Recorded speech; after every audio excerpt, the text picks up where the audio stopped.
어느 때도 그렇지만 지금 이 시대를 살아가는 모든 우리의 국민들과 또 우리 성도들, 특별히 성도들은 이제 믿음으로 살아야 하기 때문에 더 많은 마음의 부담과 쉽지 않는 현실을 살아가게 됩니다.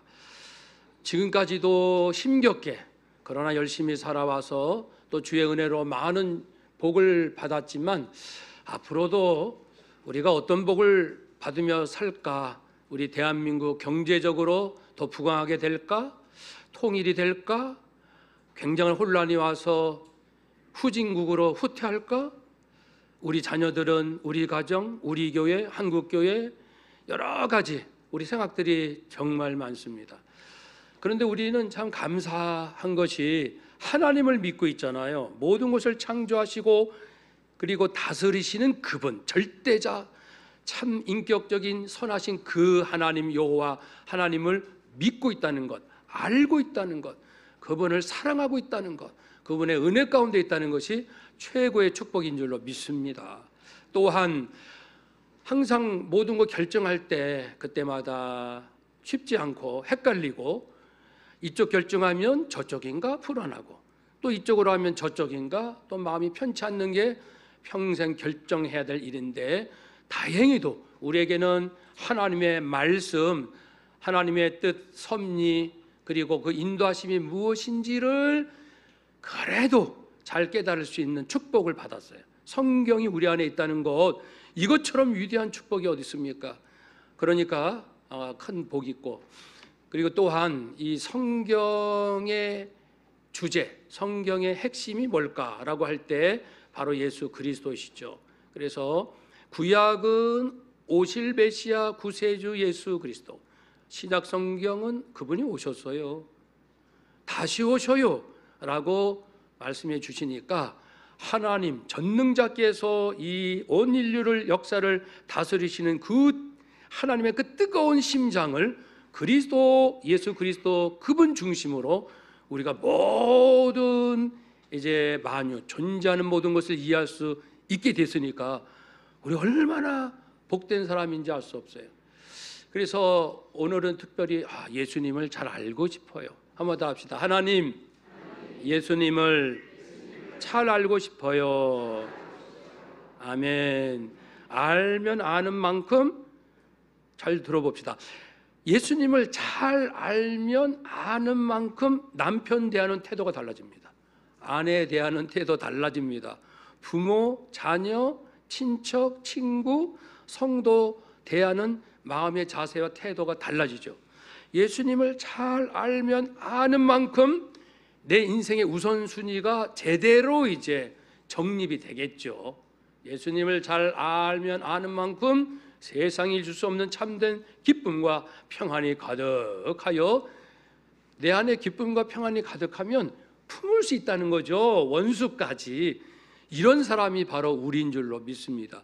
여기에 만족이 안 되면 어디에서 만족하십니까? 이곳으로 기뻐할 수 없다면 무엇으로 기뻐할 수 있을까요? 그래서 예수님 알고 싶어요. 예수님은 어떤 분이세요? 오늘 주제처럼 오늘은 예수님은 율법을 완성시키셨어요. 이 말씀을 나누고자 합니다. 한번 더 합시다. 예수님은 율법을 완성시키셨습니다. 아멘. 그래서 오늘 17절 말씀이 그 말씀이에요. 완성 17절 제가 읽겠습니다. 내가 율법이나 선지자들을 폐하러 온 줄로 생각하지 말라. 폐하러 온 것이 아니요 완전하게 하려 함이라. 예수님께서 율법을 완전하게 하기 위하여 오셨구나. 근데 왜 갑자기 이 말씀을 하시냐면은 이제 이 이후에 여러 가지 말씀을 하시는데 흔히 말하는 산상순, 하나님 나라의 가장 고귀한 윤리 덕목이 무엇인지가 나열이 될 거예요. 이 말씀하시기 전에, 왜냐하면 이전에 알고 있는 거하고 다른 말씀을 또 하실 거거든요. 그러면은 늘 예수님을 비방하기 좋아했던 서기관, 바리새인 이런 사람들은 모세 율법을 자기 멋대로 바꿔서 말하네. 근데 그럴 게 뻔하니까 나는 율법을 없애려고 온 것이 아니야. 제대로 완전하게 하기 위하여 왔지라고 서론격으로 이제 말씀을 하신 거예요. 이 이후 20절까지 말씀을 먼저 살피고 17절 다시 살피겠습니다. 자, 그러니까 천지가 없어지기 전에는, 예수님이 재림하시기 전에는, 지금의 눈에 보이는 이 지금의 하늘 땅 이것이 없어지기 전에는 율법의 1.1획도 없어지지 않는다. 하나님의 말씀, 모세를 통해서 주셨지만, 그러나 하나님 말씀이잖아요. 이것은 없어지지 않는다. 주님 오실 때까지. 그렇다는 것은 율법은 나름 역할이 있다. 나름 쓸모가 있다. 나는 율법을 없애려고 온 것이 아니야. 19절에 보면 누가 이 율법을 이건 참 중요해, 이건 좀 별로야, 그렇지? 이렇게 자기 기준으로 취사 선택하여 하나님의 말씀을 이렇게 골라내기 시작한다면, 하나님 나라에서 작은 자야, 그런 자는 정말 하나님께서 나와 함께 하시는 하나님의 나라의 풍성한 은혜의 기쁨을 안타깝게도 누릴 수 없는 작은 자가 될 수밖에 없어요. 그래서 오늘 우리도 조심할 것이, 자기의 어떤 좋아하는 것, 신념, 또 살아온 경험, 자기의 성격, 기질에 따라서 말씀이 좋다 안 좋다, 이 말씀은 나는 좋고 이쪽은 별로야 라고 이렇게 말씀을 취사 선택하면 안 되는 거죠.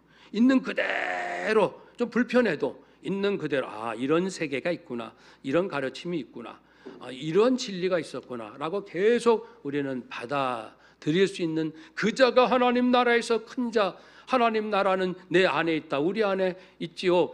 말씀 앞에 진실하고 어린아이처럼 순결하고 겸손함으로 열려있는 자에게 어디 말씀을 읽어도 지금 이 형편 여기에서 꼭 필요한 말씀을 내게 주실 줄로 믿습니다. 말씀을 다 열린 마음으로, 가난한 마음으로, 비어있는 마음으로 받아들이라는 주님의 말씀입니다. 그렇게 마지막에 이 말씀을 듣는, 예수님의 말씀 설교를 듣는 이 제자들이요, 저기 서기관 바리새인들은 자기들이 율법을 제일 잘 지키고 있다고 큰 소리 뻥뻥 치면서 사실은 그러지 못하면서 아주 위선 덩어리야. 자기들이 의롭다 그런 그들이 말하는 의로운 삶보다 너희들이 더 훌륭해야 돼. 훌륭하다는 것이 도덕적으로 더 높아야 된다는 것도 물론 포함되지만, 이제 말씀 나누겠지만, 전혀 다른 하나님께서 주시는 의롭다 하는 그 은혜를 덧입는 자가 돼야 저기 바리새인 서기관들보단 낫지. 그래야 믿는다고 하겠지. 그러면 율법, 우리 예수님께서 오신 목적이 율법을 완전케 하러 오셨다.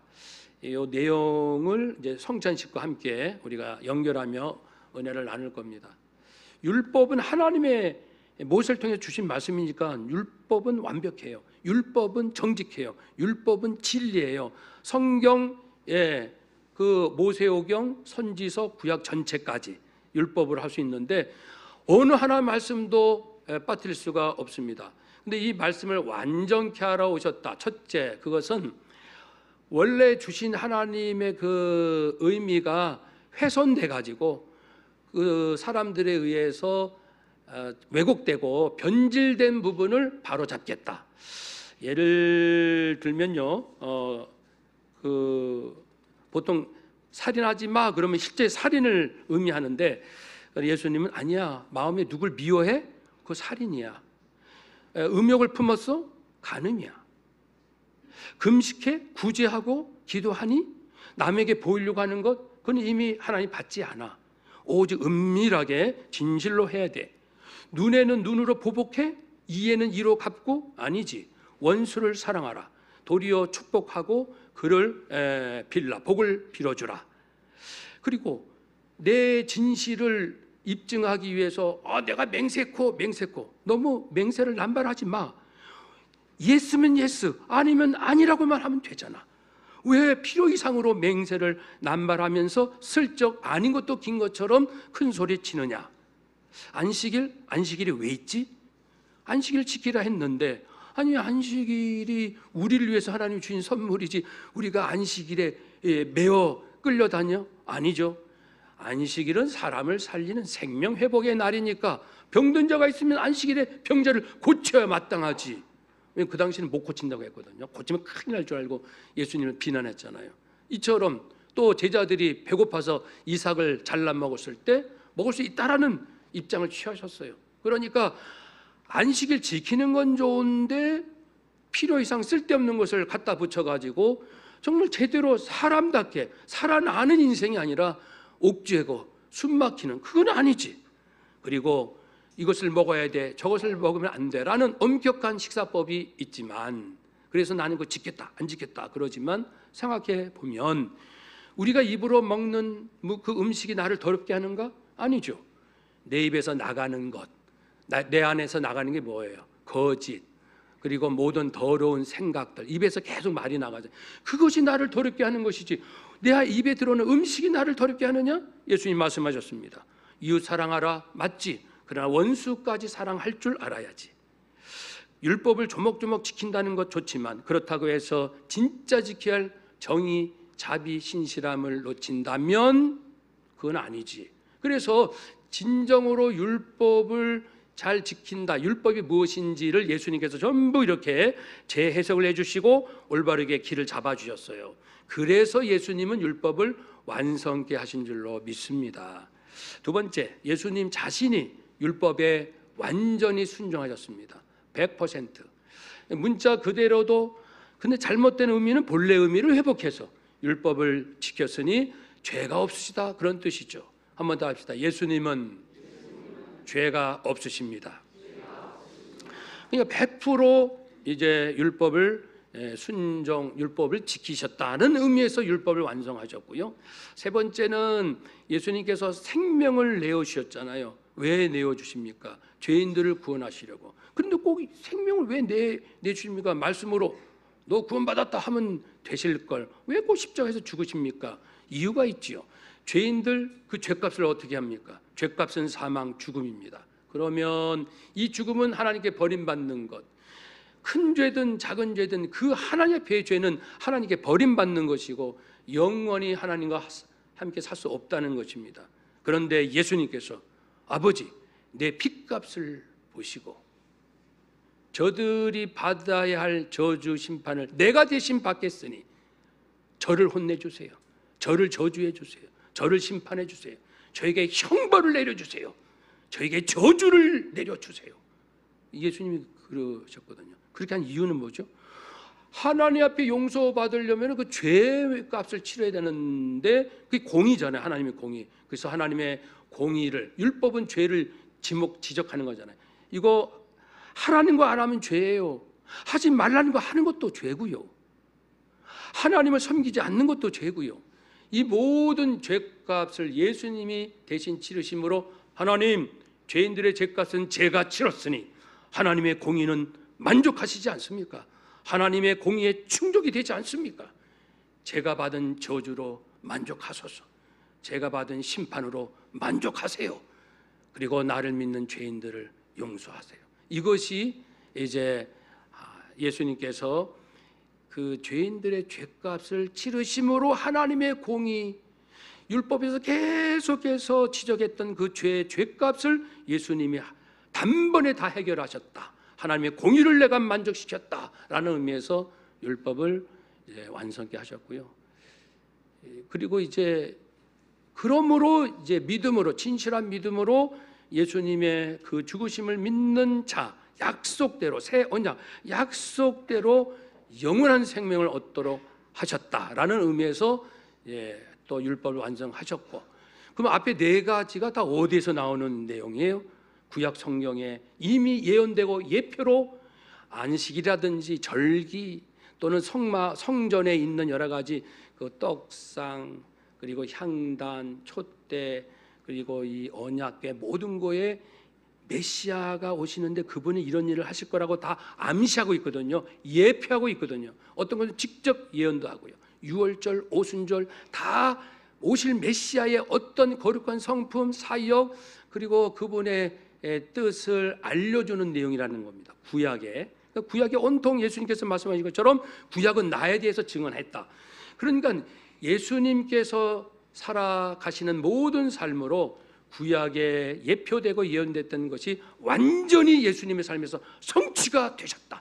그런 의미에서 예수님은 율법을 완성시키셨다. 이렇게 다섯 가지입니다. 그러니까 이제 우리는 누굽니까?